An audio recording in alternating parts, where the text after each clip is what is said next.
two, one. Hello, ladies and gentlemen, and welcome back to Inside Movies Galore. I am one of your hosts, but today we are going to continue our free-for-all, where we are going on to discuss a very demented film where everyone has been turned into puppets, and we just recently filmed this movie. No, but let's go over to Dane here and tell us what it's really about. Yeah, this was your pick, wasn't it, Dane? Yes, it was. This is the 1989 Peter Jackson film, Meet the Feebles. That's right. There was a whole era of Peter Jackson before Lord of the Rings where he was making these really batshit insane, mostly horror films, mostly like what's called a splat stick, and in this case it's more of a just really dark comedy. Not a horror film really, but still kind of horrific in different ways. But so this is a film that is basically a big dark comedy parody of the Muppets and similar shows, Muppets specifically, but it is very much heavily rooted in that kind of like family-friendly entertainment that takes many turns into the dark and the perverted and the morbid and the this and that and basically everything you can think of. But it is, at least in my opinion, it is unbelievably funny and bizarre and messed up and entertaining, and it's my favorite Peter Jackson film, and it's I wouldn't say it's like his objective best or anything, because if that's the case then you'd have to chalk it up to at least one of the Lord of the Rings films, except which one is where you get to the debate. But for me personally, it's like this kind of checks off a lot of my boxes as to what I find funny. But let's not get ahead of ourselves. Whose first time was it seeing this film for this? It was show? mine. You could also describe this movie as a drama about a sleazy theater. Yeah, it's got those elements to it. So I knew about this movie, but I hadn't seen it before. So I had no real idea what I was getting into, and it was a surprise. It's a very strange movie. Like it never really acknowledges the fact that the characters are puppets. Like it just feels you just sort of accept this world that they live in. Well, there are no normal humans. Everybody's a character of some kind. Well, I got the impression that life was kind of cheap there, because quite a few people, characters like just die and nobody seems to notice. Like, I mean, yeah, there's a big set piece at the end where that does seem to have consequences, but there's a moment where a character just like accidentally crushes another character. She just sits on him, and they just like throw him in the gutter, basically. And chuck him in that Sarlacc monster thing. Oh, and he meets Mr. Big, basically. Was that Mr. Big in the basement? Yeah.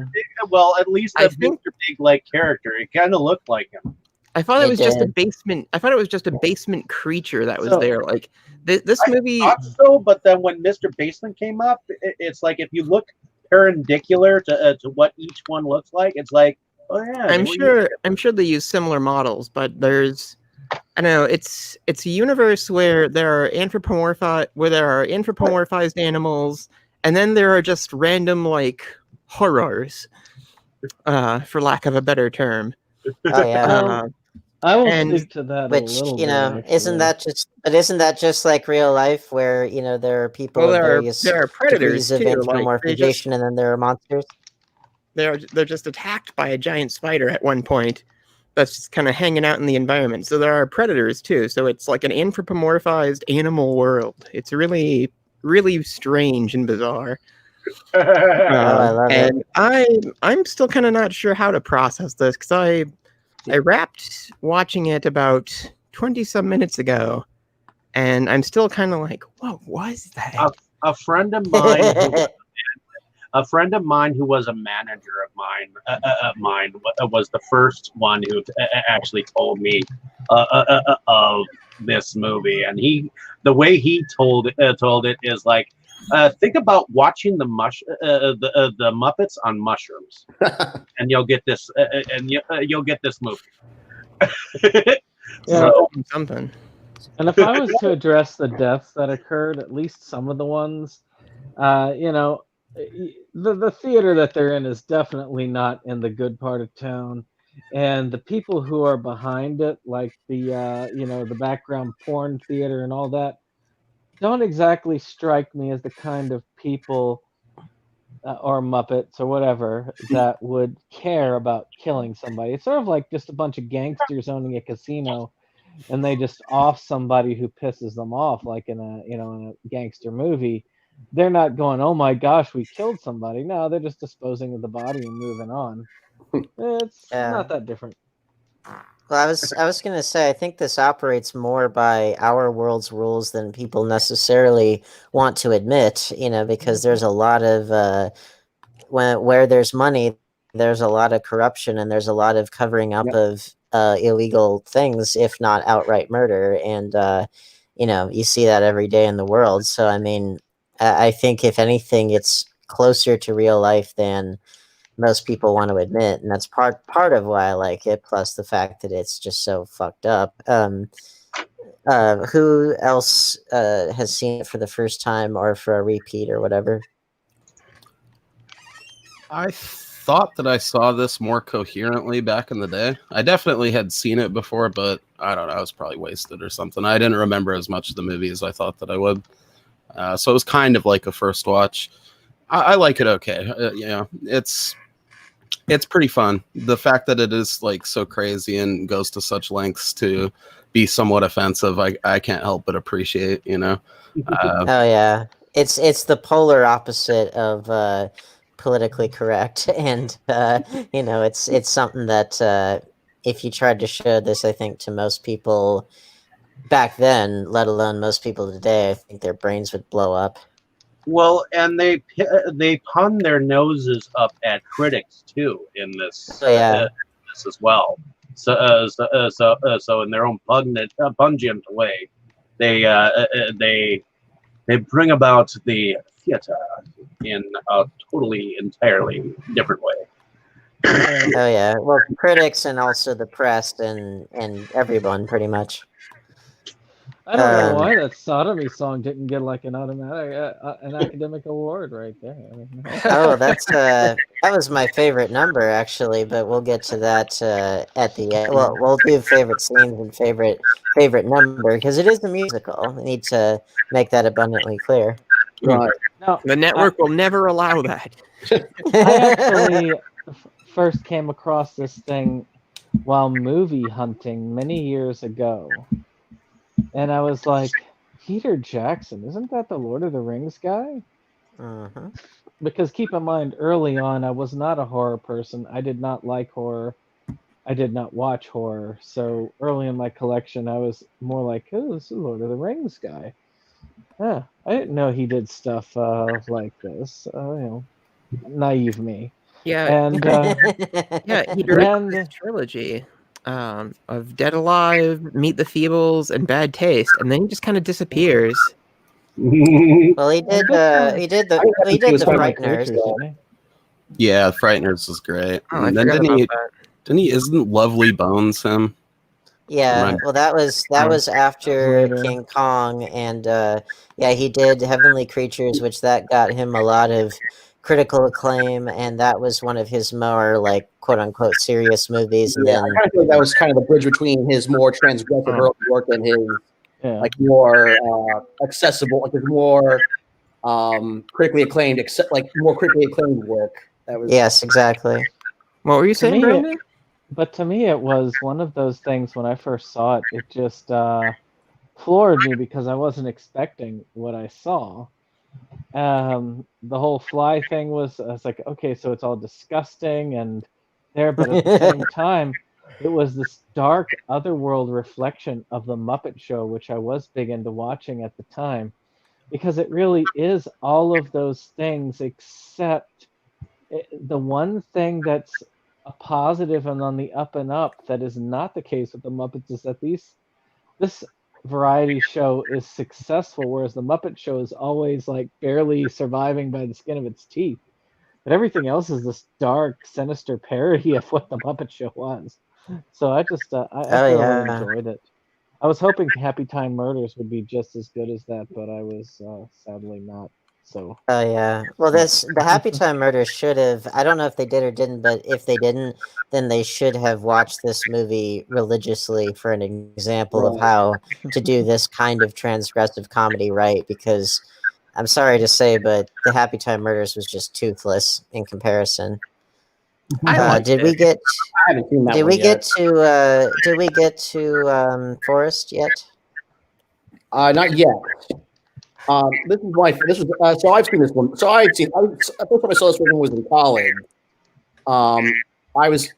Me personally, I'm both a fan of like early Peter Jackson as a horror fan. I'm a fan of early Peter Jackson. I'm also a huge Muppet fan. So this one definitely. So I rented this one. Rented this one on DVD, and I didn't rent it. I borrowed it from a classmate in college. And this movie, and it just really hit the sweet spot for me as both like a fan of as far as like gory violence, like transgressive cinema, and something silly and wholesome like the Muppets.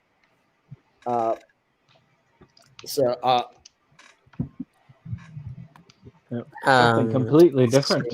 Yeah, I know. It's interesting divide, but I feel like I don't know how, but it's such a. I feel like even though it was at that time that Peter Jackson was doing more transgressive work, it's such a strange anomaly. Overall, a strange anomaly in his overall body of work. Yeah, it's weird. I mean, the other stuff is sort of even Frighteners. You could say, yeah, that makes sense that he did that. He did the Bad Taste or whatever in Dead Alive. Dead Alive, yeah. This is weird, even on his old. I did see Lord of the Rings first, but for years, like because I used to spend a lot of time on horror sites as a kid. So like I knew that Peter Jackson had done horror before Lord of the Rings, but I didn't get around to it watching his early stuff until maybe just shortly after he wrapped up Lord of the Rings. Did we get to David? Well, I sort of told a little bit, but not my perspective.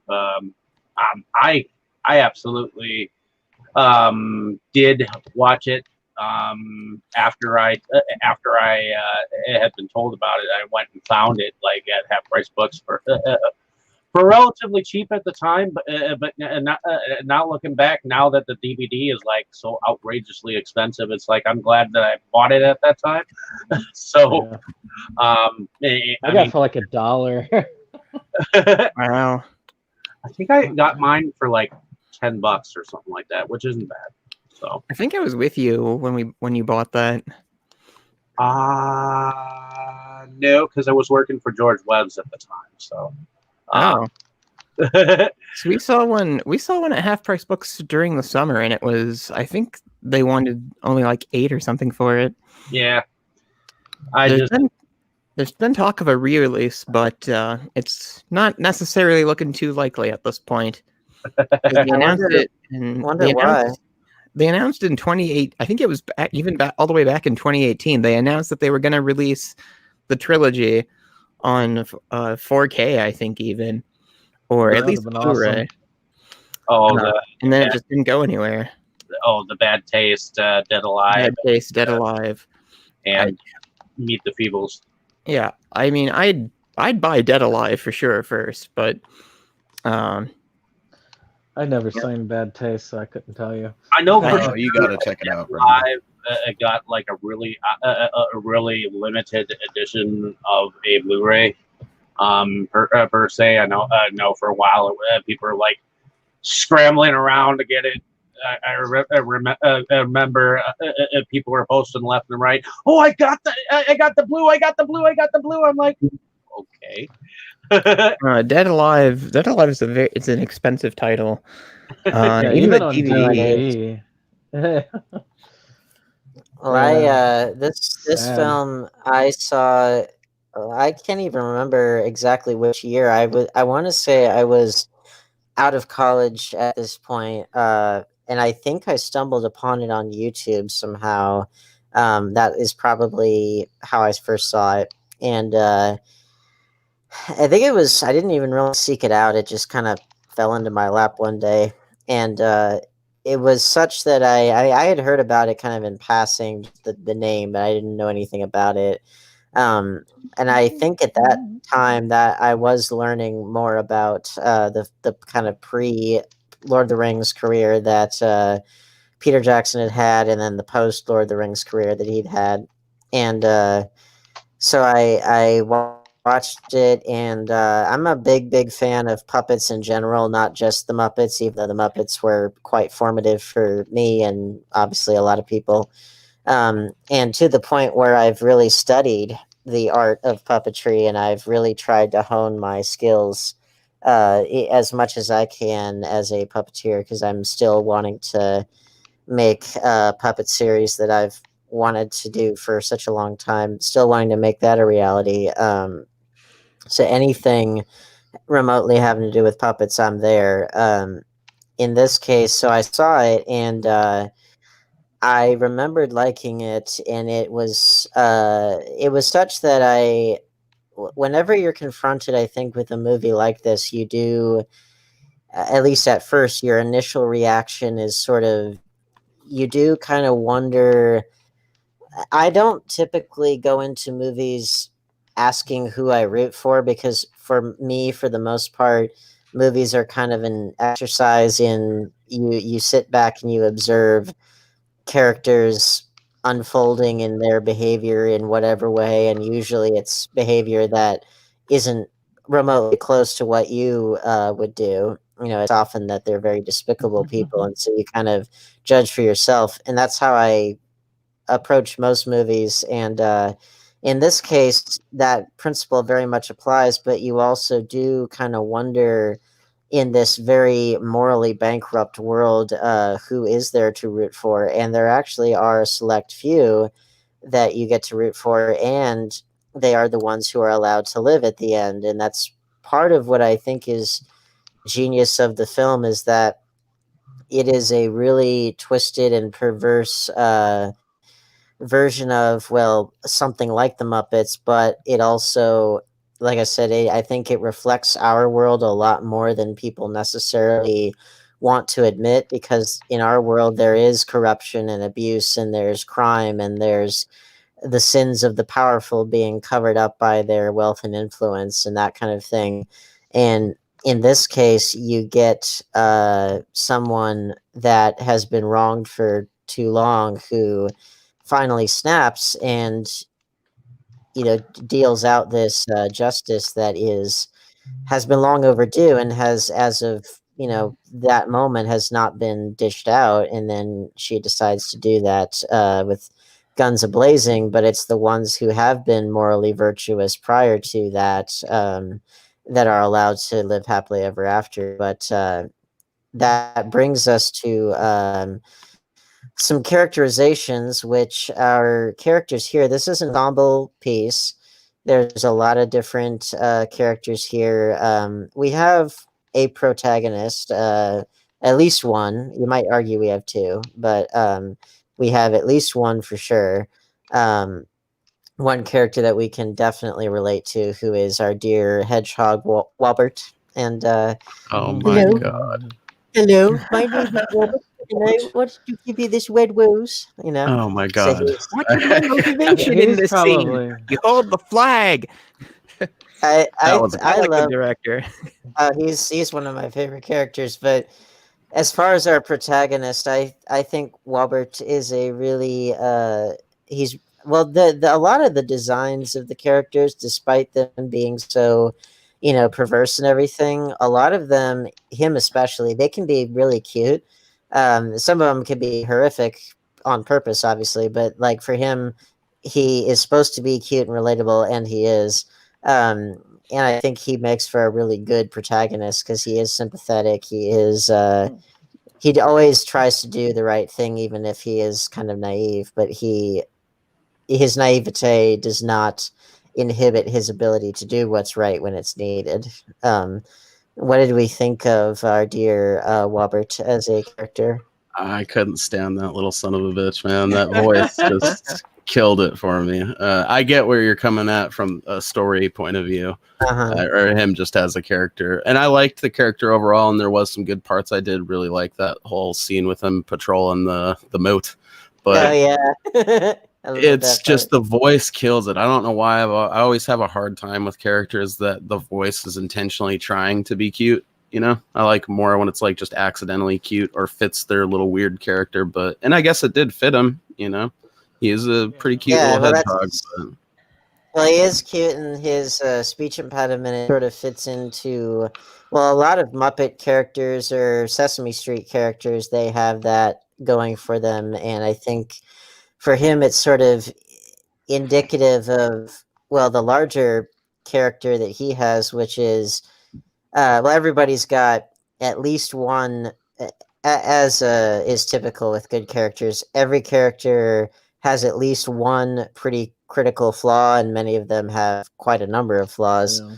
In his case, it's some of his flaws are temporary, like his naivete, which that the more experience he gets, the less of that there will be. But I think also there's his speech impediment, his shyness, his timidity, his lack of cynicism as of this moment in his life. So I think it's kind of indicative of his larger character overall. Yeah, I actually like the character because to me, it was the only real Muppet in the world of, because really and truly, out of all of them, all the other characters were so real, and he was one of the few characters that I looked at like he would have fit in quite well in the Muppets. Oh yeah, at the time. I mean, maybe the elephant guy. I think that's why I liked him though. Go ahead. But yeah, not as but I don't think the elephant was quite as sympathetic as he was. But he also wasn't. He wasn't bad enough to deserve death either. Yeah. He was more just kind of a dunce. Who liked to sleep around. He kept his trunk unprotected at times. Which I kind of wondered if. Now, Gonzo wasn't an elephant; he was an alien, but he did have quite the prominent nose, as does our elephant friend there. And he was getting it on with the chicken, so I almost wonder if that was like a sly reference there, because you have to wonder the mathematics of that one. We did have another nose character, Dennis. Yes, we did. Oh God, that character. Don't mind if I do, Mr. Bitch. The rabbit orgy. Yes, which we gotta. Well, let's. Okay, so characters. We'll have to get through that relatively quick because in terms of plot, it is a lot of just moments, that kind of all culminate. But let's see. So we got Robert. We got our possible second protagonist, Heidi, the hippo, who is kind of our Miss Piggy of the group. Kind of, I guess you could almost argue like a somewhat of a combination of like a Miss Piggy and a Kermit in the kind of mascot sense, but certainly Miss Piggy in terms of like the glamour, and the aggression. What? You said in terms of the glamour. I added the aggression too.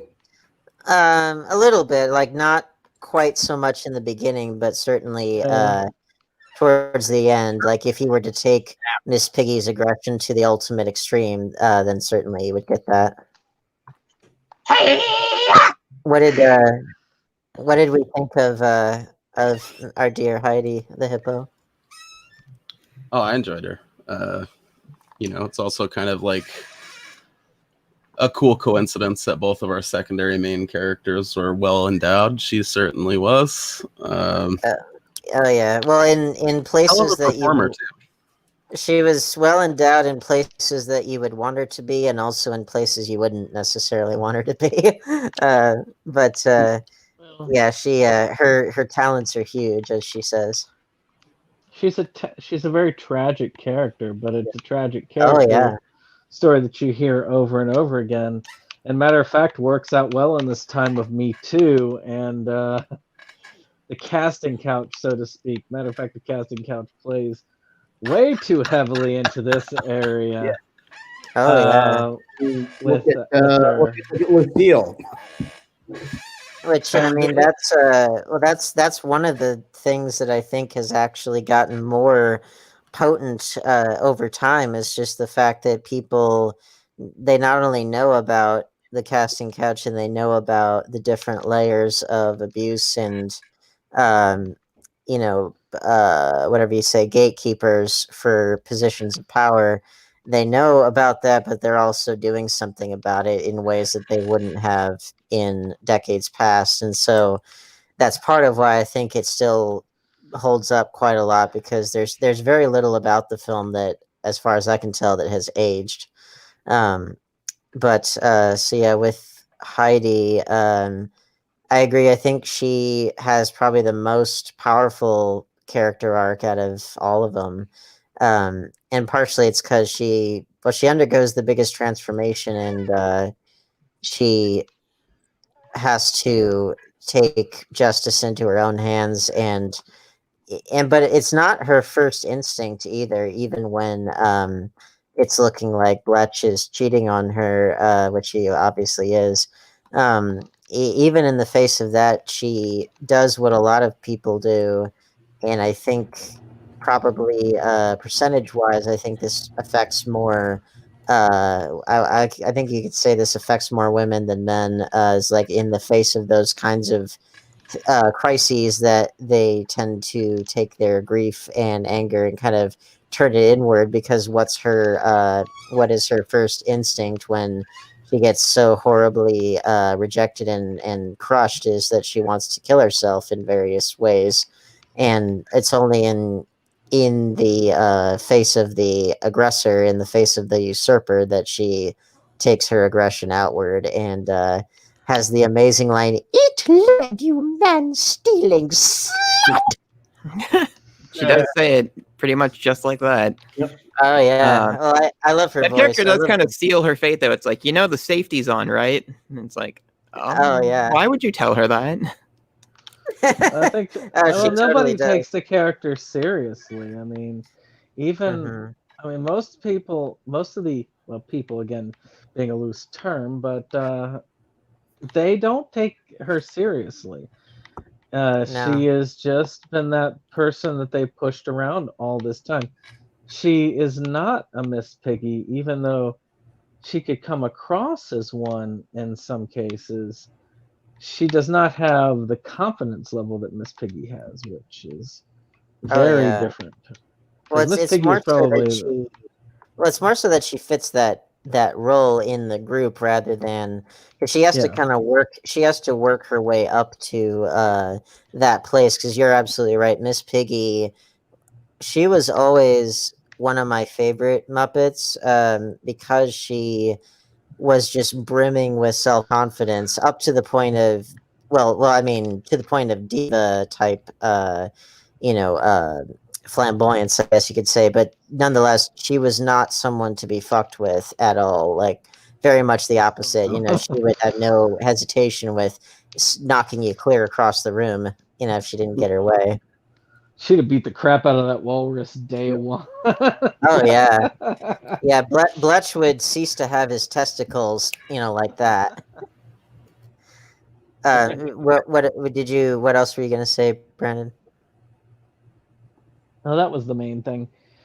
Just looking at that Okay. as a character, I just wanted to put that, even though there are some parallels between her and Miss Piggy, I think that she is a much more tragic character. I Mhm. think if Miss Piggy herself did not have the confidence or overconfidence in her abilities, then maybe she could have ended up like that. But I think that's the difference between having a lot of overconfidence or having confidence in general, or not having full confidence in yourself, or even self-esteem to go on. Oh yeah. Well, and I mean, they go on two very different life trajectories, despite coming from similar circumstances. Because in the Muppet movie, we see her as a beauty queen at the local fair, and that's where she falls in love with Kermit at first sight. And Kermit is like the exact opposite of Bletch in the sense that he's like really mild mannered, and he's really well, kind hearted, but actually perhaps too timid to fully commit to this person that he really should commit to. And that's obviously a big plot point of the 2015 Muppet series. But then you have Heidi, who also is from a kind of lower level performance background. It's more of like your kind of classical ways that performers tend to get discovered in the real world. um where it's someone looking for new talent comes along, and this person's really young and naive, and unfortunately many of those talent scouts or whatever, or business people, are just looking for someone to control. And in this case, it's unfortunately more of the latter. But Yeah, I can't see Kermit selling drugs or distributing porn. Maybe in the yeah, next That's series. shot in the dungeon of the theater. you gotta love how this how which we should get to Bletch probably as far as antagonists, because there's quite a lot of those. He's obviously the chief antagonist, but you gotta love the fact that they and it's not that there have been Harvey Weinstein and Jeffrey Epstein's since the beginning of time, but it's like you gotta love the fact that this guy has got like not he's not only very powerful in this very mainstream family friendly entertainment troupe, but he also has got like every seedy side hustle on the books, as far as like dealing drugs and shooting porn that's like really, up to the point of like a snuff film and things like that. And, it's like he's got every side hustle you could think of. And that And creature in the basement, like, ugh. I They know. gotta dispose of the body Isn't it great? somehow. Yeah. They only show it once, but There, oh man, that is actually a reference to the Muppet Show in many ways. If you look at some of the early Muppet stuff, and by the way, if you have not seen the Jim Henson biography that Defunctland has done, you need to get Yes. to it. Uh, but there was a creature that would routinely eat all of the Muppets in a skit, and he does, I think, appear in the first season of the Muppet Show. But that was a routine sketch in the early Muppets stuff. Was that creature would just eat everybody? So it's Mhm. not a far guess to actually use that as a template potentially for this, thing in Well, the basement now used to dispose of the bodies. Well, Jim Henson actually, funny you mentioned that, because not just that, but there was actually a couple of different early Jim Henson slash Muppet Show sketches that nowadays, looking at them, are extremely creepy, as well as like the more well-known stuff, some of the darker aspects of like the Dark Crystal or Labyrinth or things like that, which most people know about those. But I mean, like going way back, like early, like first season Sesame Street had some really creepy shit in it. Right. Um, so yeah, I That mean, creature it's like with the rubber band mouth and stuff like yes, that. I remember exactly. that. Like that's so it's not too far off actually, and that's one of the things that I really like about some of those like South Park does this too, where like or rather more broadly, Trey Parker, Matt Stone, they tend to do this in their work as well. like the Kim Jong Il number "I'm So Ronry" in Team America. That's based on the fact that the real Kim Jong Il was actually a huge movie buff and wrote several operas that were performed in North Korea, and was like a big patron of the arts and a very like artistically well-rounded person. And so again, it's one of those, the real world is often stranger than anything anyone can make up. So what do we think of Bletch as an antagonist? Oh, he works as just like a nasty, sleazy character. Oh yeah, It is Like, the he's almost accurate over- depiction. He's almost over the you gotta love top. the name. You gotta love the name Bletch, and he even says it like that. He's a sweet Which- scumbag. I loved him the moment I saw him laying pipe on that kitty in his office. Like, he was just about to pop his cookies. Well, he loves the kitty. Yeah, as do many of us, in a literal and metaphorical sense. I'm more of a dog person myself. Which, yeah, I mean, I love cats and dogs. But, yeah, I mean, as it's funny though, you say almost over the top or whatever, which I think in any other time in history, I might have been inclined to agree with you. Except again, we're in the post Me Too world. We're in the post Donald Trump, Jeffrey Epstein kind of world, and it's one of those things where, if anything, our dear Bletch might be somewhat of a small fry in comparison. But Kind yeah. of reminds me of the character who plays the boss of the Monsters Inc. Mr. Oh, Water. Mr. Waternoose. Yeah. I can see that. Yeah, I mean, he was more like classically corrupt in terms of just doing something that might be like considered immoral. Like more, he was more like, I guess you'd say, like almost like white collar crime.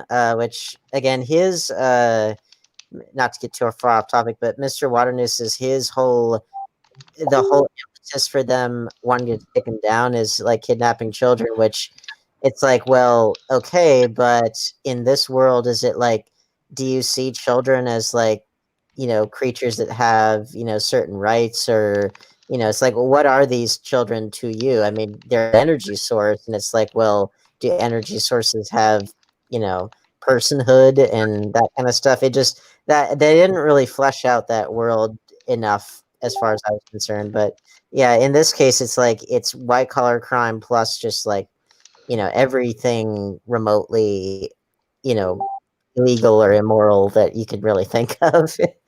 But yeah, I think he definitely embodies that kind of physically large, repulsive person who is able to be somewhat presentable because he plays golf and he wears suits and has power and things like that.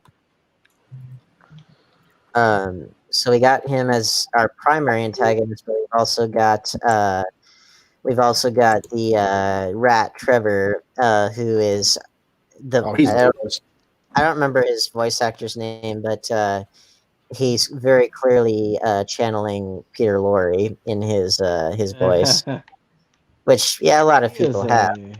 Yeah, Brian Sargent. He was the voice of Trevor. Which I did not like the rat, but that he was my least favorite character. But then again, my most it's all right. pathetic character was the Fly. The rat is the one actually committing the crimes in most scenes. So Yeah, much of it, yeah. Although hey, boss. I'm actually Gotta with talk to David. Fly. I think the most despicable character, as far as like, I do think the Fly, the journalist, is like up there. Or the tabloid journalist is up there in terms of despicability because, well, I guess the difference there is that character doesn't try to pretend to be in any way respectable. That person is just well, shit eater, quite literally.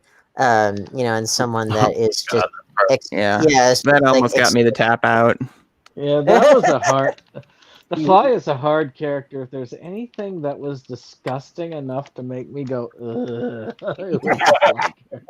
Well, but hey, I mean that's what flies do. Although they don't. Oh They yeah, don't. yeah. They They don't don't. use a spoon. That's They toilet. Yeah, exactly. I mean, if anything, that fly, as disgusting as it was had a little bit more in the way of table manners than our dear Brundlefly, who demonstrates how he eats, and it's a lot more the way a real fly eats. But I think the fly was more, certainly more overtly disgusting, whereas Bletch is able to disguise his disgustingness a little bit easier. I will say they nailed like the sort of mimicking of a fly's weird little flight patterns with the way they were puppeting that. Like there was a couple of times that buzzed around in like that perfect arcing like beeline, and I just thought that was pretty cool. Well, not only that, but if a fly could speak, I imagine it would probably sound just like that, like super high pitch, really annoying, really just like not pleasant in any way, not trying to be, just like this constant droning. It's it's very much something that, like, if a fly could speak, I imagine it would sound just like that. So that's another antagonist. Then I think somewhere in the middle, you've got these people that are more, they're not really antagonists, but they're definitely kind of amoral or not with the greatest sense of morality. Like you've got, Harry the rabbit, who he gets supposedly Around. he gets around, and he supposedly contracts bunny pox, which is, I assume, this universe's bunny equivalent of AIDS, and he has to grapple No, with that. the big disease he had, they just kept calling the big one. Oh, the big one. That's right. And Bunny pox was the thing he was relieved to have. Yeah. That's right, because I'm like, sorry, stay in bed for a week, you'll be okay. It's like, and you gotta love that it's Dr. Quack who is telling him that. Dr. Quack. I loved his voice. I'm sorry, Harry. I made a boo boo. I'm trying to remember. They were mimicking a particular actor from that. I just can't think of it. I think he was on Bewitched, but I cannot remember his name. I don't remember either, but like his voice actually, in a weird way, it sounded a bit like Cleveland, except that this was long before Cleveland became a character. I thought, well, Harry, like his is more like a star who is just playing way too much on the free and easy and is having to pay the consequences for it, except that as soon as it's looking like he's in the free and clear, it's pretty clear that he hasn't really learned much of anything. But then, of course, by that time that he has any shred of self-realization, he gets a bullet through his brain. But let's see, we got him, we got, the elephant is more so just sort of like a dunce. There's not a whole lot really to say there. One of my protection. One of my favorite characters is I think he is a worm. I can't remember his name, but he's a stagehand. He's the stage manager. He's one of the other ones who's allowed to live. Yeah, he's one of the other ones who's allowed to live, and I'm glad for it. I thought he seemed like a good-hearted guy and like someone who's been around for quite a while, and he's managed to kind of not become a scumbag, despite all the stuff that I'm sure he's seen. And I love his voice too. It's like, come on in for a cup of tea. Love it. It reminds me of the worm from Labyrinth. Come inside and meet the missus. A little bit, yeah. I love his little sweater and his little cap. What about your first impressions, Jake? Okay, well, hello, Jake. Yeah, sorry for being late. Work. Sorry. Yeah, this was definitely first time seeing this. Not first time hearing about it. This is one that I knew by reputation. Yeah, because I have to admit, I think like quite a lot of people, I probably was introduced to Peter Jackson through Lord of the Rings. And it did not take long for me to track down and watch Heavenly Creatures, and I love that.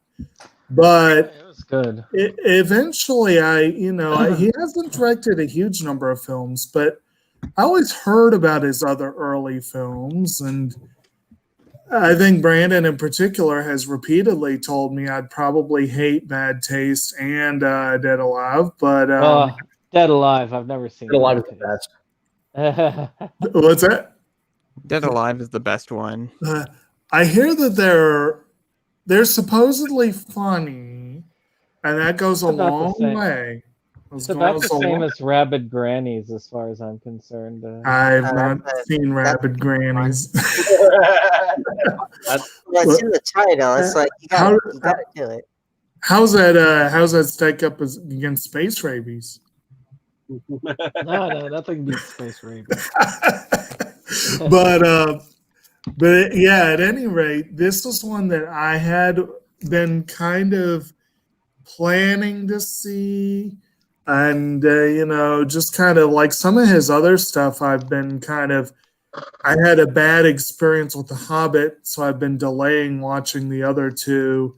I've not seen the new documentary, They Shall Not Grow Old. I've heard good things though. But I did love The Lovely Bones and King Kong. So, I like Jackson as a director. I wanted to see this. I wanted to make sure, even if I couldn't really make it for the talk, I at least watched it. And it's something.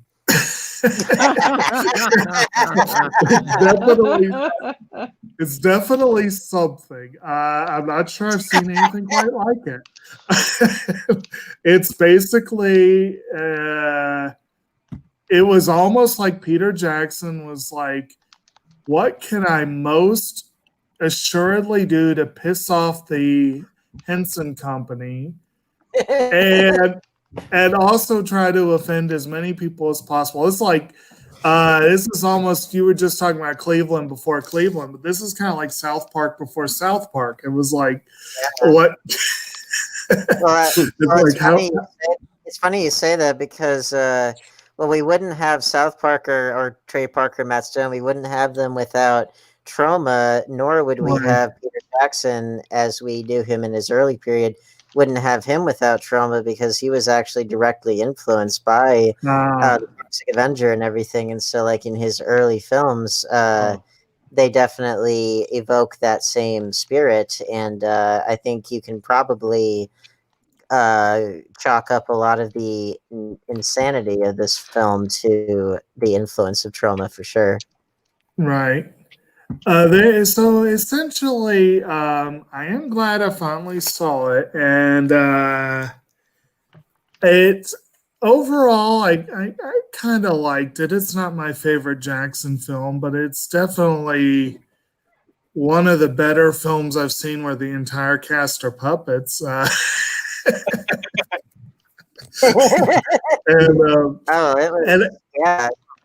And I kind of like, you guys were just talking about Arthur, and it's nice that I agree. It's nice that he had one of the better endings out of the bunch. It was quite a slaughter there for a bit. Oh yeah. And I deserved one. for the most part, the people that survived, I was happy to see. Even the slimy little bastard that was directing the whole thing, I liked seeing the head go. Yeah. So, he's from the director there. What remind me his name?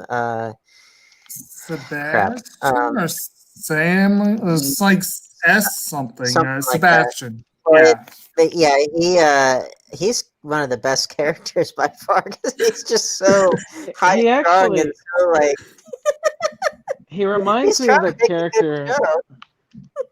What was the character's name in Labyrinth? The Sir Didymus. That's what he reminded me of. But like a gay Sir Didymus, but Sir Didymus is the same thing. Yeah, pretty much. And apparently he had a long.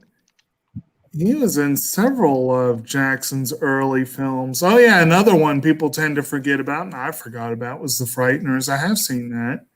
He had a small role in that one, but as well as Dead Alive. But yeah, I liked that character, even though I hated him. I liked him, and when he finally sang his big musical number, I was like, Yes. "Holy crap!" You were expecting like some like horribly hoarse numbers, so Right. when he Well, he actually had a good singing voice. I mean, it's like he sounded good. It was the subject matter that made you realize, okay, this is why he kept being turned down each time, because the crowd was just silent the entire time that he was doing it. Well, I love all the build up to it as well, because it's like, Yeah. oh my god, he is not. Yes, he is, boss. Mulheron, who voiced Heidi, And then the good falsetto for Heidi the hippo. Heidi's voice was so grating. Oh, it was so grating. Her Like and your speaking voice or your singing voice? Well, both really. Now I know it was a dude in falsetto, but still. Yeah. Well, but give credit to the suit performer, because that thing looked like it was heavy. I'm sure it was. Looked I'm like sure it weighed that was. a ton. So Which, yeah, so it was Heidi and Barry and Fletch, and who else actually had like performers? I'm sure Sid probably I had a think the performer. most funniest was the rabbit. Harry. Was. Harry was interesting. Yeah. Well, it's he it's fun. doesn't actually do anything. He's just kind of there. Well, he would be there a lot more if he wasn't, horrifically afflicted. Yeah. Well, but Yeah. what's so interesting, I think, about him and Heidi and a lot of the characters really, their particular character flaws or their particular struggles are very indicative of those in their particular positions. So, like, you've got the young, naive person like Walbert, who is fresh faced to this particular place, and then you've got the about to be replaced leading lady because she's not the youngest thing on the stage anymore. You've got the kindly veteran of the thing who's been there for years. You've got the sleazy person in charge. You've got the director who's just wanting to rip his hair out because of how stupid everyone is, and you got all these things, and Harry is like this person who he's lived his life kind of on the extreme and hasn't had any consequences for it yet. He's like the Gonzo the Great of the bunch, because he's got this carrot that supposedly you can shoot out of a cannon, kind of a thing. So yeah, right. Well, go ahead. Well, I was going to say, I thought I read something about this on IMDb. It must have been something else. Apparently, he had an unusual resemblance to another character, but that character apparently was specifically sort of a nightmare version of Bugs Bunny, or sort of like the downside of it. And to be honest, if consequences affected Bugs Bunny, he might be more in Harry's situation. Well, I mean, bunnies do like to multiply, so I mean, it wouldn't shock me. Right. I mean, I'm trying to think, because we have a lot of different characters, some of whom are more prominent than others. We have the object of Walbert's affection, Lucille, who she's just kind of there. I mean, she's just kind of this generically, young chorus girl that he likes. I don't really recall there being a whole lot about her that was all that special. I do think that is somewhat of a missed opportunity. There probably could have been more to be done with her, but then again, there's all this craziness going on. It's like, well, and it's like less than an hour and a half long, and yet there's a lot of story that's kind of compressed into it. Plus, Movie is music very plot heavy. Yeah.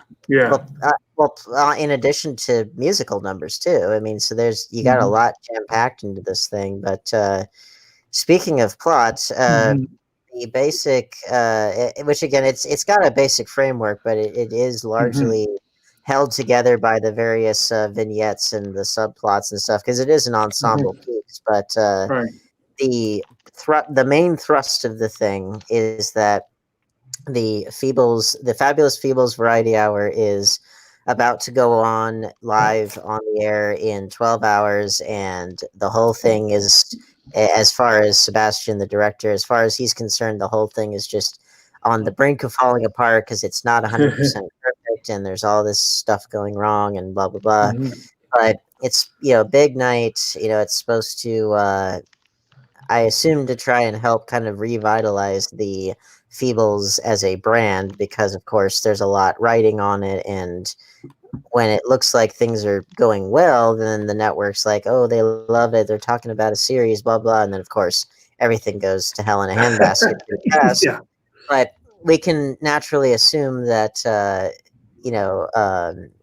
that there is a lot riding on this particular performance, and so it's all the various characters that we've discussed in their different subplots, all converging into a live show, which anybody that's done anything remotely live, whether it's a live broadcast, live theater, whatever, tensions are high always, and hopefully they don't go quite that badly, but inevitably something, however minor, will happen that goes amiss, and so stress levels are always high, and so it's no wonder why tensions would be high.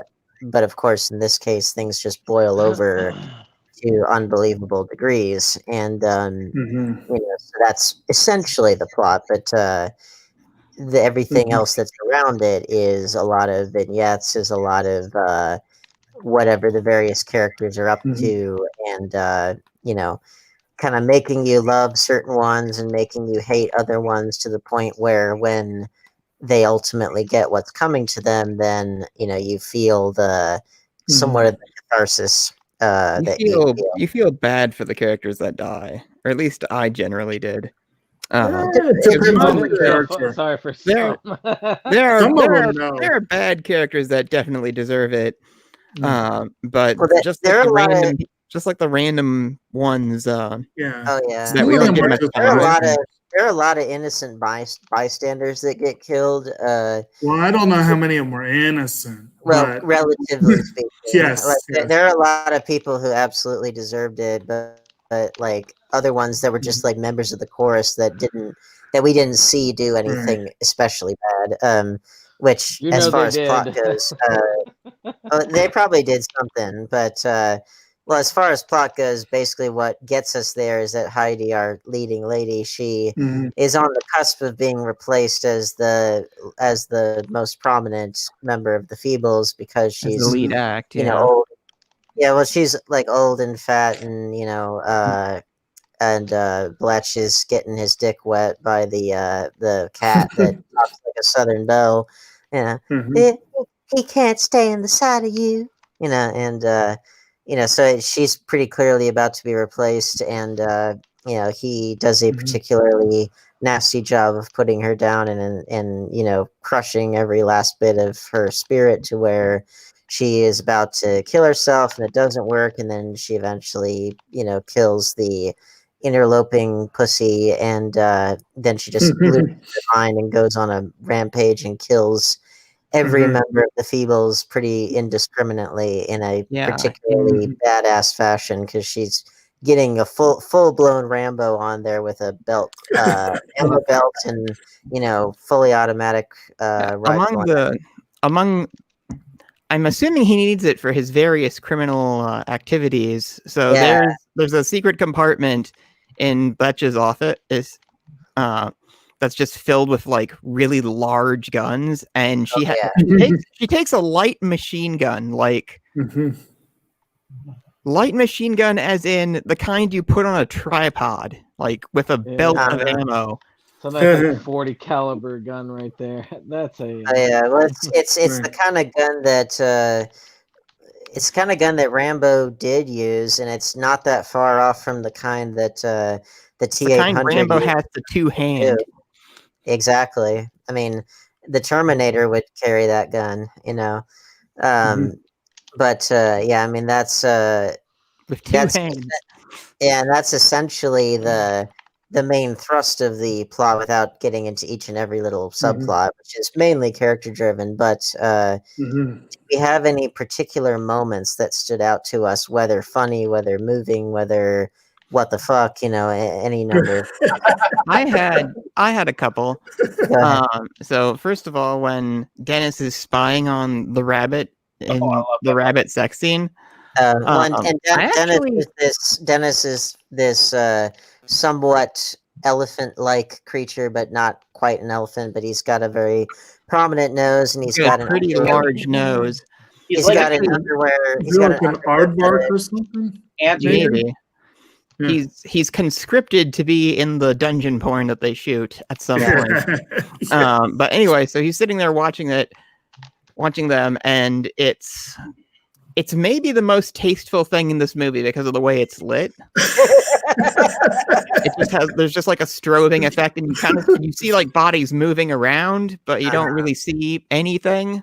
But a lot of it is suggested, and I think like I honestly just like that, like for its technical aspects. Oh yeah. Well, before we which is weird. Well, before we go further, we do need to acknowledge the fact that this was like a less than $1 million US dollar production, and all of these, it's all in one location, but all of the actual puppetry, I think it's extremely well done, and it's all practical. It's all no advantage of like green screening the puppeteers out of the shot like they had in the Happy Time Murders. They had to do it all right there physically. And I think as far as the artistry, like you said, like it really shines in small ways and in large ways, like especially once we get to the big bloodbath. It's like they had to rig all those things, and they had to get like the little fuzzy ones, not just the sheep, but like the little fuzzy ones that had to like explode into blood and have their heads come off and stuff. It's like there's a lot of artistry that goes into that. But continue. And then my other favorite thing was that Vietnam flashback that comes out of absolutely nowhere and is just like intensely dark. Oh and yeah. then you have like the moments where deer hunter. Totally. My favorite part, maybe my favorite part of the movie, is they've had the Viet Cong like shouting at them in what I assume is Vietnamese. And then they do something that they never do in any like Vietnam movies. Like they show them talking amongst the Viet Cong talking amongst themselves. Yeah. And it's like a fairly advanced conversation about Oh yeah. I think it's ethical if the business is kept on the level of the village scale. Yeah. Oh yeah. Don't concern yourself with petty bourgeois. They're talking about actual like Marxist theory, and all the while their speech is like this really, what would now be called like really, really racist, like approximate of Vietnamese. Yeah, approximation. I did think that whole scene did kind of make me cringe because of those aspects, but I did appreciate the deer hunter nod. And yes, I did appreciate that moment. What that moment reminded me of a little bit, y'all know that scene in Life of Brian where you have the two guys that are helping people get to the crosses, and one of them is like acting like he's all deaf and like dumb and whatever, and one of them is like stutters really, really, really, really bad, and then as soon as no one's around, they just start talking normally, and it kind of reminded me a little bit of that. A little bit like that, but also, I mean, this is like, I think you're operating for this kind of thing. I think you're operating under South Park rules, where it's like they just don't give a shit who they offend, and they're gonna like they're not gonna go after any particular person with any particular malice. It's just a free for all, you know. Right. You know, another thing that another sort of director, sort of filmmaker style or whatever that this kind of put me in mind of, and it makes me wonder if Jackson shouldn't maybe do a few more films with these long, sprawling casts and whatever. It kind of put me in mind of like a Robert Altman or a P.T. Anderson kind of film, you know, because and so that was kind of cool seeing that. Sort of they weaving in and out of the different stories and, you know, giving you just enough time that you at least cared a little bit about or either positive or not. Mo wanted me to touch on that alligator, that coked up alligator scene where the flashback it was almost an Apocalypse Now kind of scenery. So I absolutely love that segment because you get kind of the Aborigine headhunter kind of a thing, and then you get the Chinese raccoons, and of course he's Chinese. I mean, wrong country there, Dave. Or Vietnamese. Okay. Dave isn't. We love Dave. Well, let's keep in mind that the things back then were different than they are now. Because it's the 80s. I mean, shoot, cocaine was candy back in those days. Not heroin. Well, you do see not heroin, no. You do see our dear Dennis, the panty sniffer. Yeah. You do see him partaking in what he thinks is cocaine. Don't mind if I do, Mr. Rich. But they got cheated on the drug deal, and it was borax. Borax. Yeah. I knew it wasn't anthrax. It was something else. But yeah, borax. It was borax. Yeah. And you gotta love that he melts down. It's like that's a very trauma. Kind of what borax does. I mean, but it's like it's very it's very like trauma / street trash kind of a way to go. You know, the 80s were big on melting. It's true. Look back at a lot of those 80s movies, and you see a lot of melting. But that was a good scene. Trying to think, because I mean, the basic plot is essentially that from beginning to end. And I guess we can just talk about either favorite scenes or scenes that stuck out to us for. Let's just talk about favorite scenes. Because there is, if we talked about the plot, this is a very plot dense movie, surprising enough. Yeah. So we would be here all night and. Yeah, it is, and yet at the same time, I think our listeners would be begging for mercy if we went to like 2 hours on this. That's what's so interesting about it, though. I think is that it is kind of plot dense, and yet at the same time, it's more so in the sense that there are a lot of vignettes rather than, because the actual basic plot is relatively simple to sum up, but it's just each and every little vignette, you'd be here for 2 or 3 hours. But we do favorite scenes. I'm gonna go ahead and throw out there that and it's appropriate in a movie about a variety show where they have a lot of musical numbers. But I really enjoyed some of the musical numbers. We've already kind of touched on Sebastian's big moment. That's my favorite. That should have been up for an Oscar for original song. But I also really like the one that they did early on with the piano player and the chorus girls, One Leg Missing. Yes. That was also pretty inappropriate, but it was musically fun, and I just enjoyed it. It's kind of a throwaway moment, but I just enjoyed that part.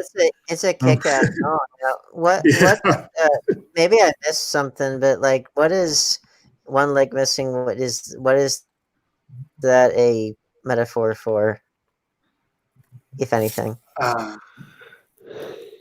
can't say that I know the lyrics well enough to It might be a New Zealand thing. Who knows? Because I mean, I got the rest of it. It was just more so of like, yeah, but I mean, it didn't matter because it was a good number regardless. But I mean, well, after favorite scene, we'll do favorite musical number because again, it is a musical, and right. well, and they don't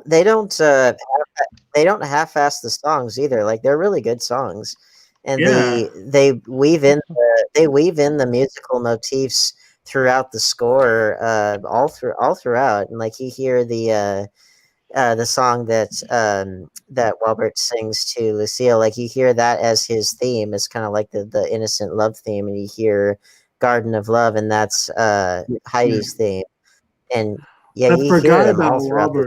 Since I was watching it the last couple of days. Did you have a favorite scene there? Me? Yeah. Definitely. When Heidi goes. For me, it's when Heidi goes postal. Yeah. It's definitely the one that sticks with me the most. It's pretty epic as far as massacres go. Yeah, she kind of has a falling down moment. Well, quite literally before that, because she falls through the floor. Yeah. Oh, that was kind of funny. We got to mention that. It's like she tried to use the gun, but before that, she tried to hang herself. And she should have known better. Yeah, which I mean that's what you gotta love about the really dark humor of the film is that it's not above, because suicide just in and of itself isn't funny whatsoever. But it's like in this the bakery scene. Well, and there again, that brings in the Robert Altman comparisons, because one of my all-time favorite original songs is "Suicide Is Painless," and that whole scene and match was just classic. I was like, I love that song. Well, but that's what's so great about a comedy like this is that it can take this subject that in and of itself is, insanely tragic, but it's always about comedy generally is all about how you construct a joke and how you frame something. And that was the big George Carlin philosophy that, he was like, I believe you can joke about anything and it all just depends on how you construct the joke and what the exaggeration is. So in this case, it's not the fact that she's trying to kill herself that's funny. It's just that the way in which she's going about it is so moronic that it results in something opposite of the intended goal. And then even when she tries to stick a gun in her mouth, the cat has to remind her that the safety's on, and that inadvertently seals everybody's doom. Well, when the cat says that, it kind of takes the safety off of her mind, it just kind of flips that switch. And it's funny you mentioned George Carlin, because I meant to mention him earlier. During the Sodomy song, I could have heard him saying, "These are the kind of thoughts that kept me out of the really good schools."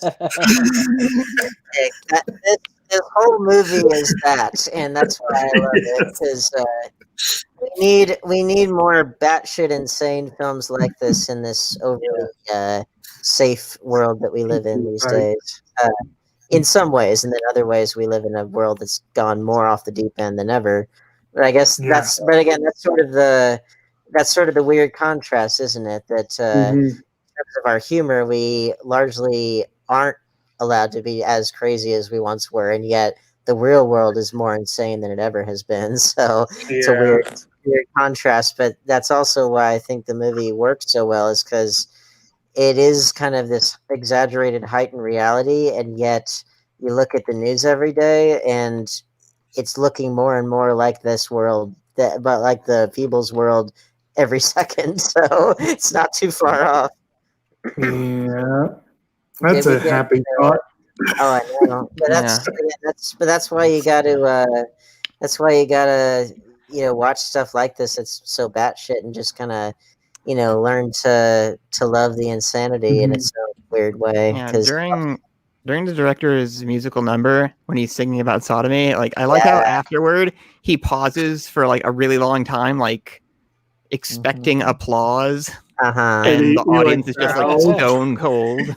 Oh, I know. Which and then even after he survives the bloodbath just by dumb Right. luck, he writes his tell-all book as if he was like the hero of the story. Which he and that's so like him because he's so full of his own greatness. But Sir Didymus. I think he might have wanted to Sir Didymus. He might have wanted to play with somebody's Sir Didymus at some point. But Brandon, did we touch on your favorite scene? Did we touch on your Sir Didymus in a non-invasive way? Actually, I actually like this movie overall. I just love the movie in general. It's just deliciously destructive, self-destructive, a lot of self-loathing. It's just in general a dark and wonderful film. I think it's perfect for I these know. times.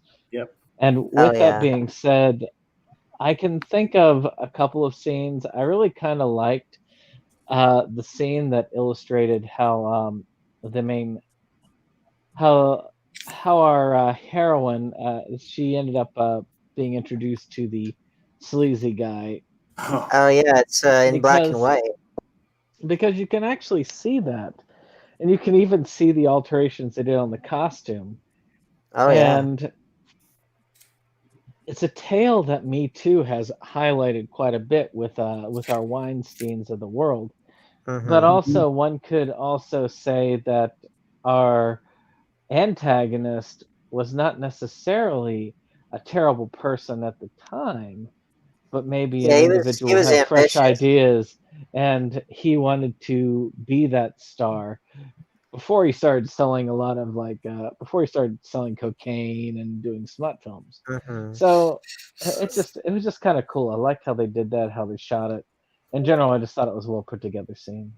It was. Well, it's again that's the thing. Like we talk all about the insanity of the humor and everything, and how crazy it gets. Which how could you not? But there is a lot of really brilliant artistry on screen, not just in the mhm. puppetry and the character designs, and the fact that they made all this happen with under $1 million USD. Now, granted, they had a lot of help from the New Zealand Film Commission because the United States doesn't give a shit about independent films, but other countries do, like Canada and like England and New Zealand, Australia, all these other countries that they actually care about cinema as an art form, even if it's batshit crazy like this. But nonetheless, there's a lot of artistry on display, and in particular, the fact that that flashback is in black and white. It is a film noir kind of throwback, and like you said with Bletch, like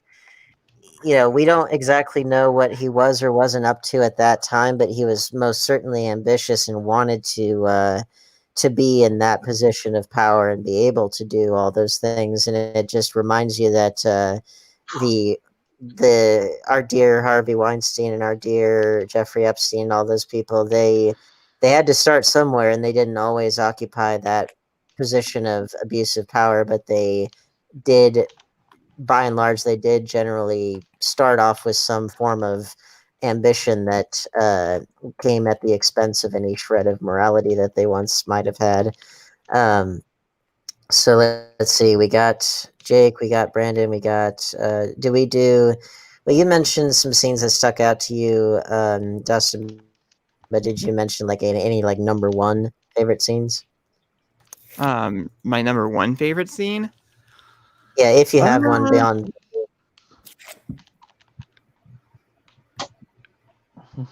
The scene at the docks was pretty interesting. Oh yeah, It set up some world building it did. with that spider creature coming after them. It's like you have to fend off Oh yeah. the rival crime lords, and like there are just predators in this world. That was Well, great. kind of a precursor to what's its face from Return of the King.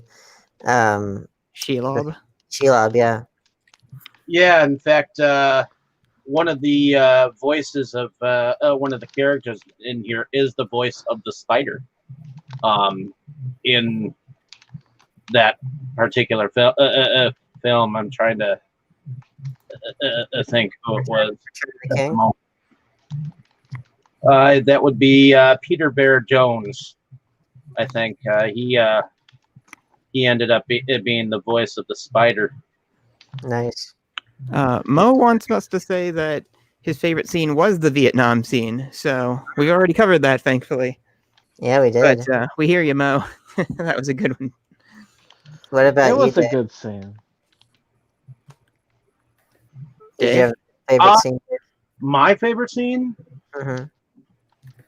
I had a lot of favorite scenes. Yeah, it's the prettiest part.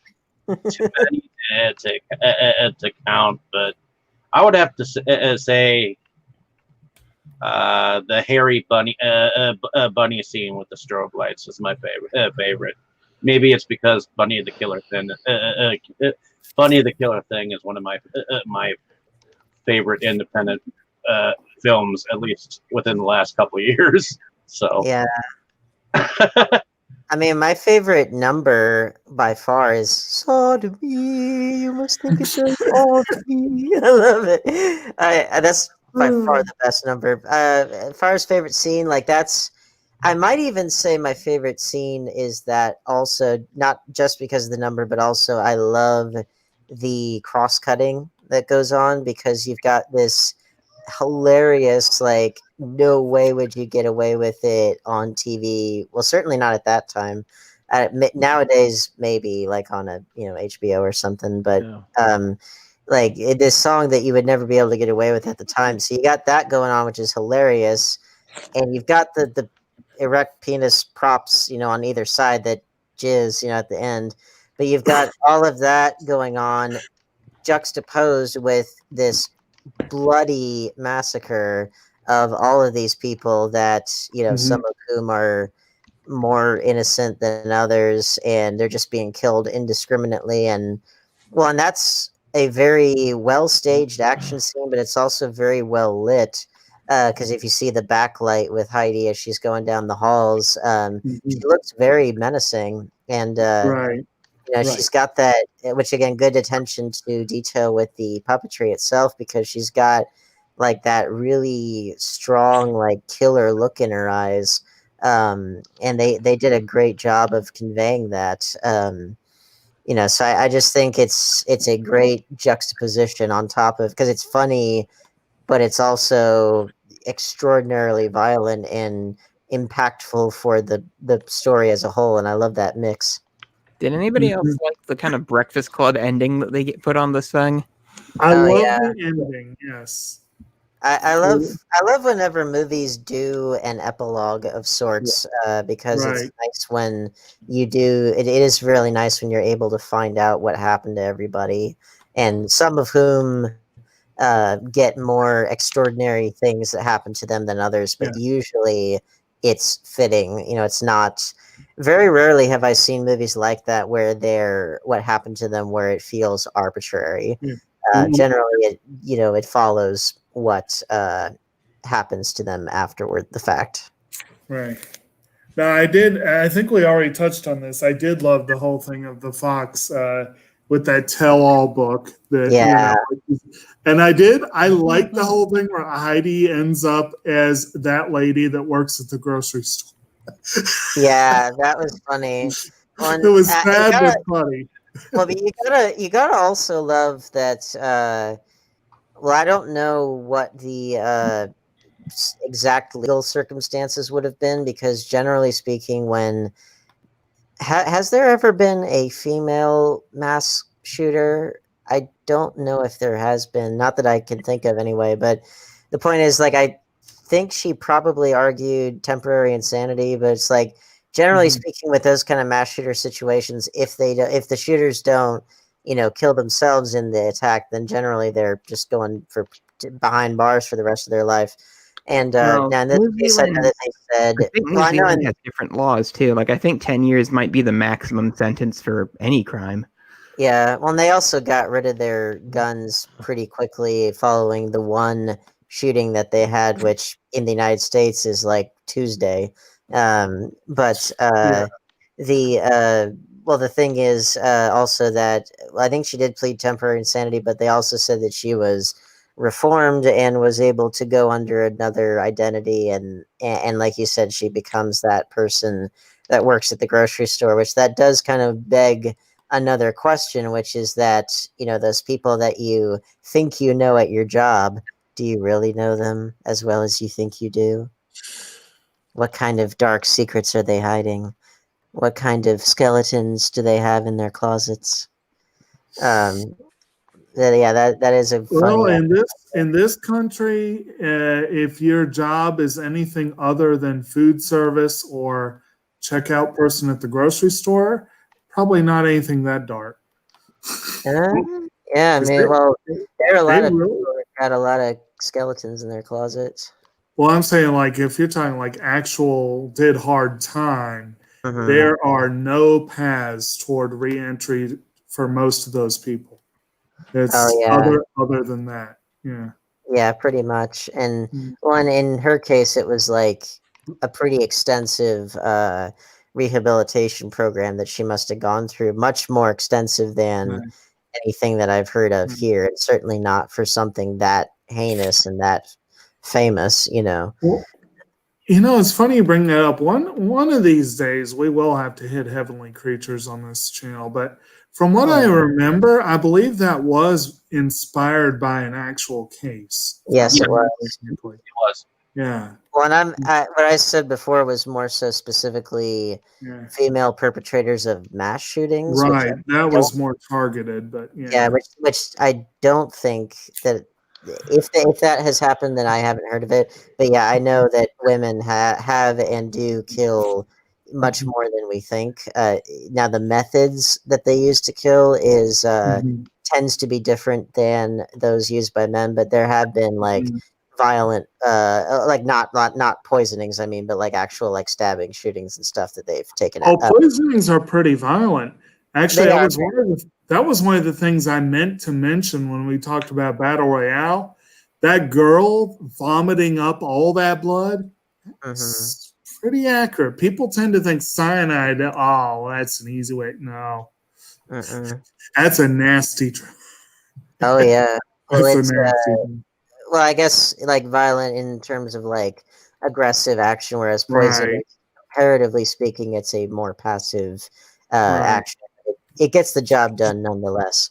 Now, did we have any favorite numbers? Well, sodomy has been very well represented in this discussion, and it has been well represented outside of this discussion. But did we have any other ones? Did we have any other ones that stuck out to us?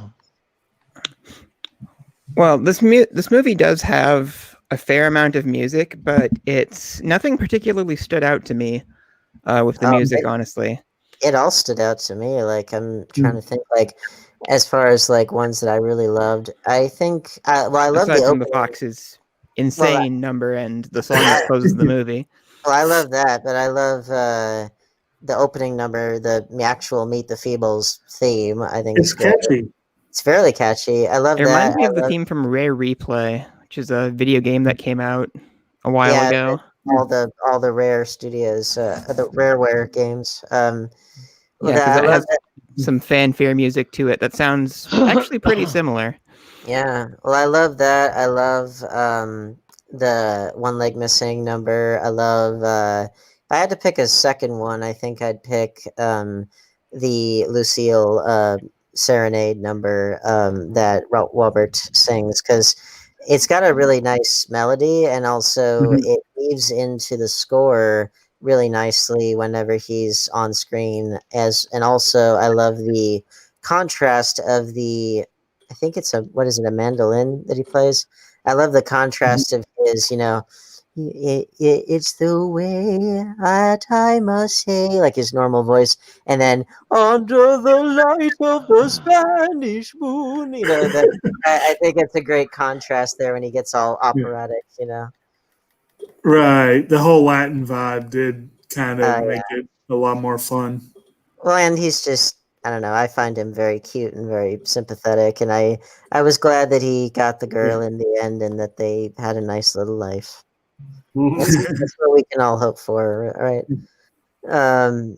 Any other numbers that stuck out to us before we wrap up?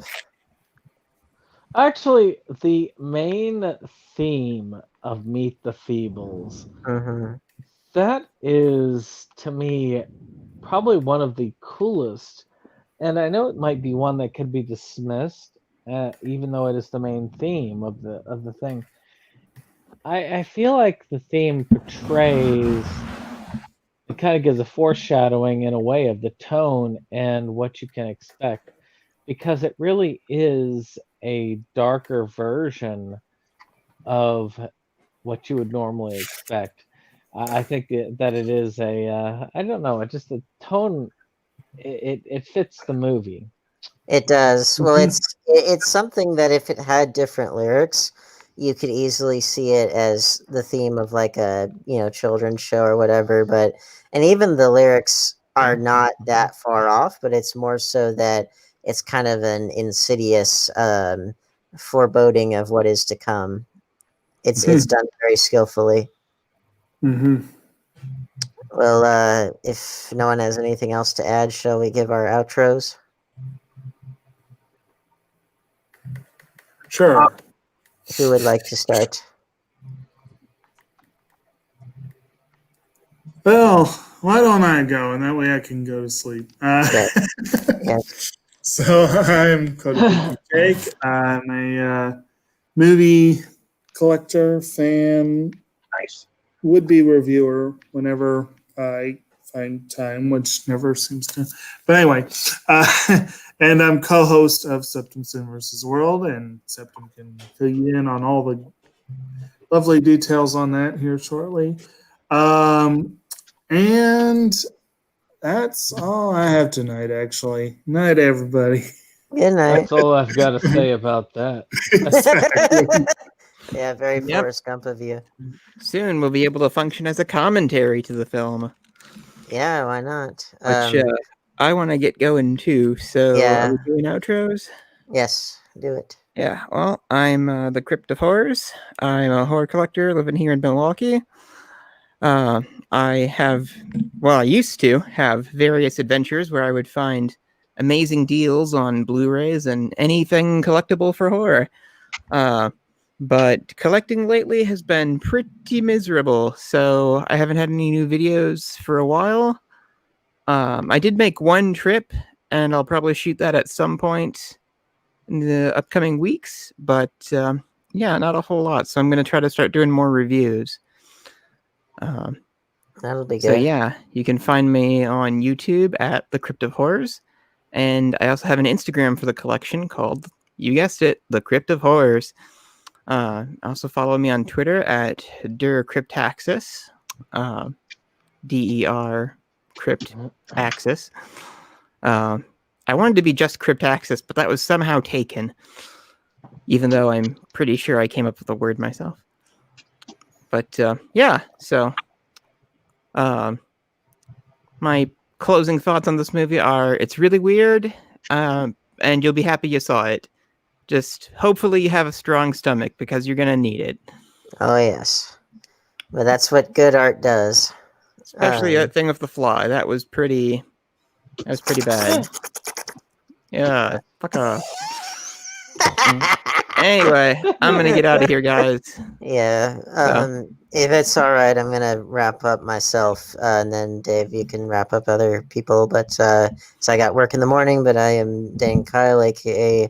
Dane Damarong on YouTube. I do a show called Blu-ray Views on a channel called Indie Horror Film Creative.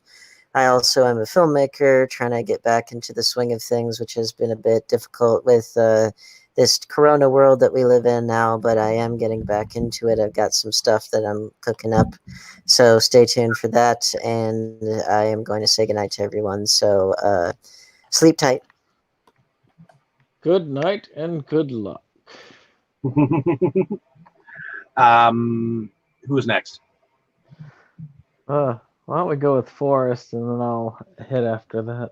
All right. I'm Forrest. I'm based in Long Island, New York. Avid movie fan and comic book and movie and comic book enthusiast. Also produced indie films on the side. Awesome stuff right there.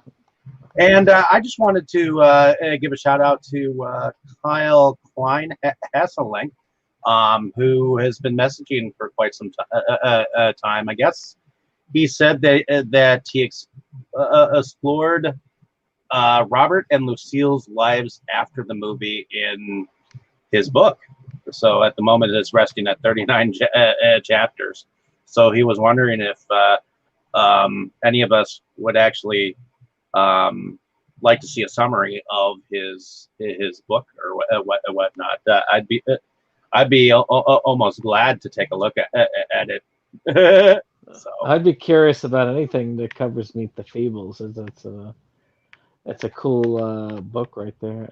That's a cool book subject. So please, Mr.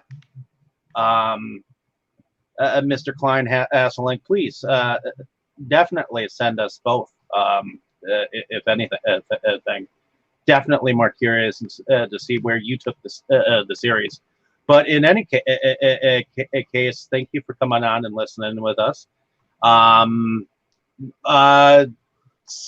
Septum, did you want to tell a little bit about who you are? And Oh yeah, I've still got to introduce next week's entertainment that we have.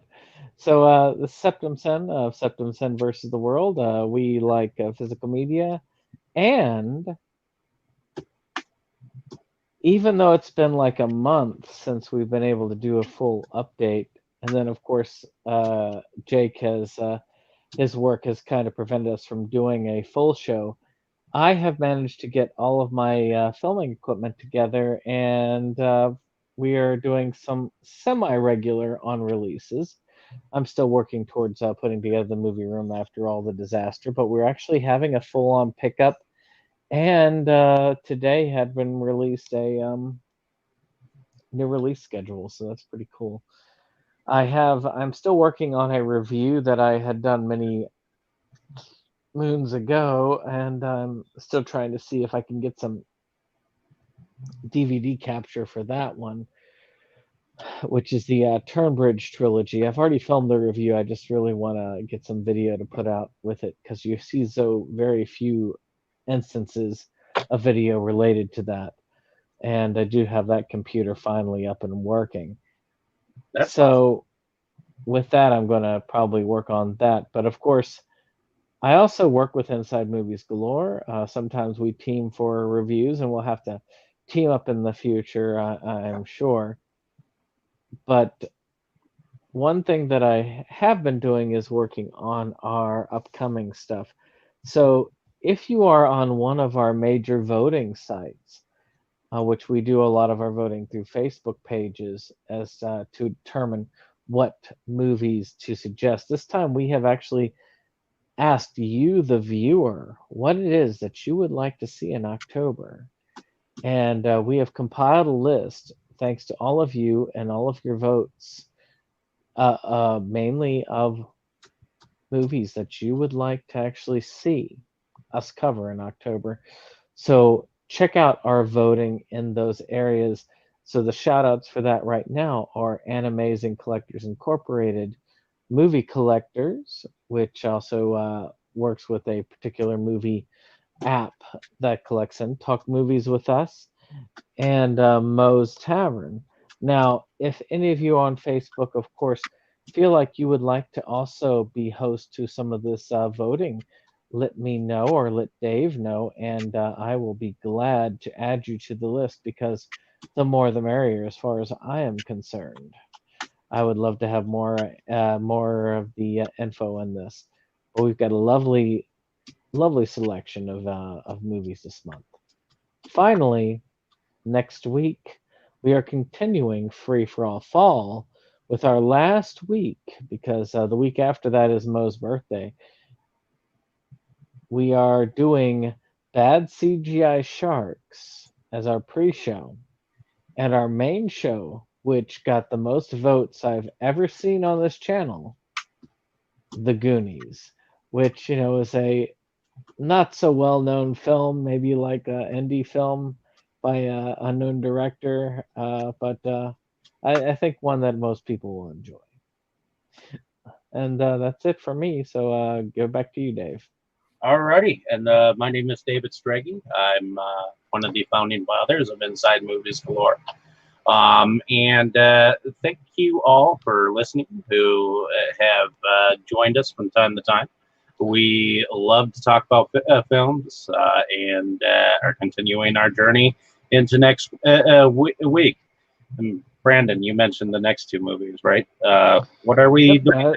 Bad CGI Sharks and The Goonies, which I know that that's going to be one that many people would like to see. And but I also moonlight under a different channel called Delusions of Grandeur, where I do video pickups and video reviews of different films from time to time when I can get the time to do so. So please go ahead and check that channel out. Again, it's called Delusions of Grandeur, and I think we've had a fun time talking about this particular film. And according to Kyle here, he says the story picks up 10 years later with the surviving cast going along with their lives as normal citizens. Heidi was working at the supermarket as before, but meets someone who she becomes close with. So awesome. In any case, thank you for listening, ladies and gentlemen. Have a great day, evening, and morning, wherever you are. And we'll definitely have some more exciting stuff for you. Kyle, thanks for coming out and telling. I'm sorry I didn't see your comments until later, but thank you so much. And good night, ladies and gentlemen.